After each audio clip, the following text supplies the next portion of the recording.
Welcome to my channel. ಇವತ್ತು ಏನು ಮಾಡ್ತಿದ್ದೀನಿ ಅಂತ ನೋಡ್ತಿದ್ದೀರಲ್ಲ ಗೈಸ್, ಇವತ್ತೊಂದು ಸೂಪರಾದ ಸಾವಿಗೆ ರೆಸಿಪಿಯನ್ನು ತೋರಿಸ್ತಾ ಇದ್ದೀನಿ. ಮೊದಲಿಗೆ ಒಂದು ಕುಕ್ಕಿಂಗ್ ಪಾತ್ರೆ ಇಟ್ಟು ಎಣ್ಣೆ ಹಾಕ್ಕೊಂಡಿದ್ದೀನಿ. ಅದಕ್ಕೆ ಸಿಡಿದ ನಂತರ ಚಿಕ್ಕದಾಗಿ ಕಟ್ ಮಾಡಿರುವಂತಹ ಶುಂಠಿಯನ್ನು ಸೇರಿಸ್ಕೊಂಡಿದ್ದೀನಿ. ಸ್ವಲ್ಪ ಫ್ರೈ ಆಗಲಿ. ಹೊಸದಾಗಿ ವಿಡಿಯೋ ನೋಡೋರು ಸಬ್ಸ್ಕ್ರೈಬ್ ಮಾಡಿಕೊಂಡು ವಿಡಿಯೋವನ್ನು ವಾಚ್ ಮಾಡಿ. ಒಬ್ಬೊಬ್ಬ ಏನು ರುಚಿ ಅಂತೀರಾ, ಸಖತ್ತಾಗಿರುತ್ತೆ. ಒಂದು 3 ಹಸಿಮೆಣಸಿನ್ಕಾಯಿನೂ ಹಾಕ್ಕೊಂಡಿದ್ದೀನಿ.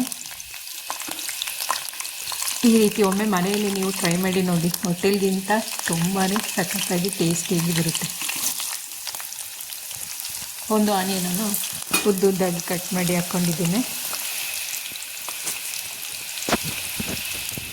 ಸ್ವಲ್ಪ ಹೊತ್ತು ಫ್ರೈ ಮಾಡೋಣ.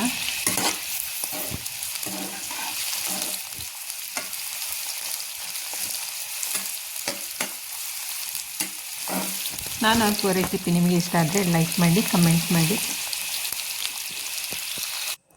ನಂತರ ಇದಕ್ಕೆ ನಾನು ತರಕಾರಿಗಳನ್ನು ಹಾಕ್ಕೊಂಡಿದ್ದೀನಿ. ಕ್ಯಾರೆಟು, ಬೀನ್ಸು, ದಪ್ಪ ಮೆಣಸಿನ್ಕಾಯಿಯನ್ನು ಕಟ್ ಮಾಡಿ ಹಾಕ್ಕೊಂಡಿದ್ದೀನಿ.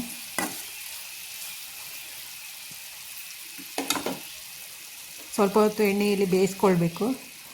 ಬೆಂದಾದ ನಂತರ ನಾನು 1 ಬೌಲು ನೀರು ಹಾಕ್ಕೊಂಡಿದ್ದೀನಿ. ಇದಕ್ಕೆ 2 ಬೌಲಷ್ಟು ನೀರು ಹಾಕ್ಕೊಂಡಿದ್ದೀನಿ.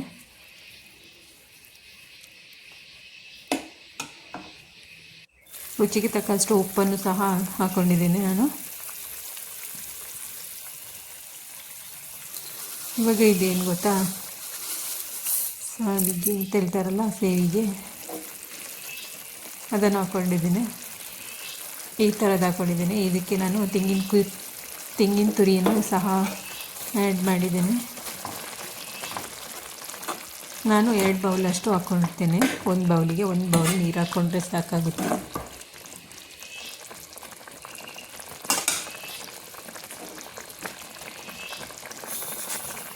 ಒಂದು ಚಿಕ್ಕ ಚಮಚದ ಟೀ ಚಮಚದಲ್ಲಿ ಸಕ್ಕರೆಯನ್ನು ಸಹ ಹಾಕ್ಕೊಂಡಿದ್ದೇನೆ. ತುಂಬಾ ರುಚಿಯಾಗಿರುತ್ತೆ.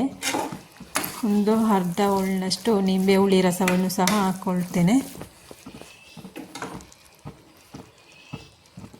ಸಾಂಬಾರು ಸೊಪ್ಪನ್ನು ಕಟ್ ಮಾಡಿ ಹಾಕ್ಕೊಂಡಿದ್ದೇನೆ. ಇವಾಗ ಎಲ್ಲವನ್ನು ನೀಟಾಗಿ ಮಿಕ್ಸ್ ಮಾಡಿ ಒಂದು ಲಿಡ್ ಕ್ಲೋಸ್ ಮಾಡಿ ಸ್ಲಿಮ್ಮಲ್ಲಿಟ್ಟು ಬೇಯಿಸ್ಕೊಳ್ತೇನೆ. ಒಂದು 10 ನಿಮಿಷ ಬೇಯಿಸಿದರೆ ಸಾಕಾಗುತ್ತೆ. ಹೈ ಫ್ಲೇಮಲ್ಲಿ ಇಟ್ಟರೆ ಸೀದೋಗುತ್ತೆ. ಸ್ಲಿಮ್ಮಲ್ಲಿಟ್ಟು ಬೇಯಿಸ್ಕೊಳ್ಳಿ.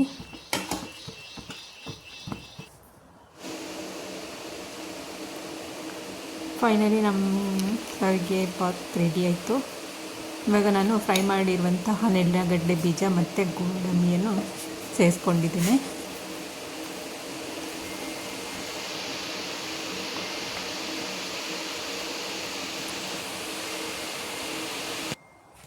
ಫೈನಲಿ ಈ ರೀತಿ ರೆಡಿ ಆಯಿತು ನಮ್ಮ ಸಾವಿಗೆ ಬಾತ್. ಸಾವಿಗೆ ಉಪ್ಪಿಟ್ಟು ಅಂತ ಹೇಳ್ತಾರೆ. Thank you for watching. ಎಲ್ಲರಿಗೂ ಬಾಯ್.